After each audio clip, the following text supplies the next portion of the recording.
The realization, I used to be that person who checked my phone every 2 minutes. Deep down, I knew nothing was waiting for me. No text, no notification, no apology. But my mind just wouldn't accept it. It was the last thought before I closed my eyes at night, and the very first wave of anxiety when I woke up in the morning. Eventually, it hit me. I wasn't even longing for that person anymore. I was hooked on the hope of them.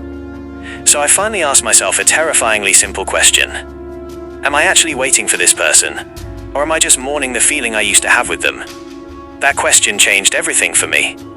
So often, we aren't missing a human being. We are just addicted to a routine that carved a massive hole inside us. When you finally realize that, your grip starts to loosen. People think letting go means forcing yourself to forget, but it doesn't. Letting go just means accepting that not everything is meant to be carried into your next chapter. Some people enter your life, leave their mark, and walk away.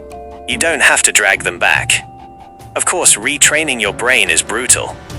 Your mind naturally wants to sprint backward to the old texts, the old memories, the old playlists. But that's where the real work happens. Every single time my mind tried to wander backward, I gently, consciously pulled myself back to the present moment. It was incredibly hard on day 1, and just as hard on day 2. But slowly, the thoughts that used to hijack my entire day only lasted for a few minutes.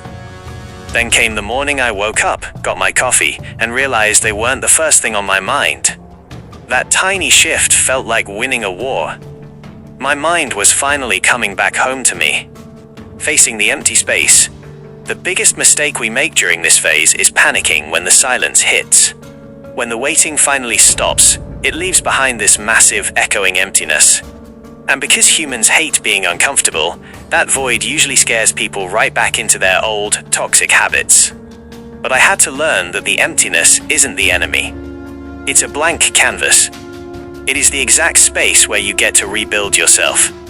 It's where you finally ask, what do I actually enjoy? What brings me peace? What am I building for my own future? The narrative completely flips. You stop asking, why didn't they choose me? And you start asking, how am I choosing myself today? I remember sitting alone one evening, watching the sunset and realizing the familiar anxiety was just gone.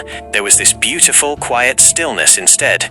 For the first time in months, my energy wasn't projecting outward towards someone else. It was resting entirely within me. I spent so much time waiting for them to return, only to realize that the person I was actually waiting for was me. When you spend all your time looking outward, you lose your way. Turning inward is the ultimate plot twist. Real growth doesn't happen when the other person magically changes. It happens when your internal landscape shifts. It's the day your morning isn't dictated by a notification, your mood isn't ruined by someone else's cold behavior, and your peace isn't dependent on their presence. That is the day you get your center back. The power of being unshakable. Having a solid center doesn't mean you become cold or unfeeling. It just means you become unshakable. You still feel the emotions, but you don't get swept away by the current. You remember the past, but it no longer breaks you. This kind of emotional resilience doesn't happen overnight. It's built through tiny, boring, daily choices.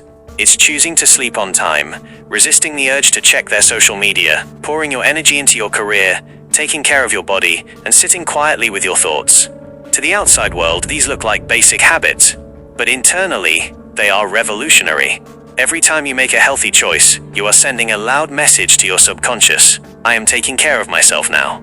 And then, out of nowhere, you notice the things that used to completely unhinge you don't even move the needle anymore. You're the same person, in the same world, but you are entirely rewired. That is true freedom. You stop living in reaction mode. You stop trying to prove your worth to people who are blind to it. You just walk your path. And the irony of life? The moment you stop chasing, the storm inside you completely settles. Because chasing is fueled by lack, peace only comes when you accept reality. What's gone is gone. What's left is me. And I'm going to make sure the relationship I have with myself is unbreakable. The ultimate test, your biggest battle was never with them. It was with your own addiction to seeking validation outside of yourself. Once you see that pattern clearly, the fog lifts. You realize that the most powerful step you can take isn't sprinting forward into something new. It's stopping, breathing, understanding, and gracefully letting go. It's completely normal if you still have a few lingering questions, a few painful memories, or a little bit of unfinished business inside you. Healing isn't linear, and it takes time. But as long as you know which direction you are walking, you're gonna be fine. Transformation doesn't usually happen in a massive cinematic explosion. It happens in the quiet, microscopic moments where you choose your own well-being over someone else's breadcrumbs. But let's talk about the final boss of healing. What happens when you finally move on, and suddenly they reappear? It's a classic psychological phenomenon.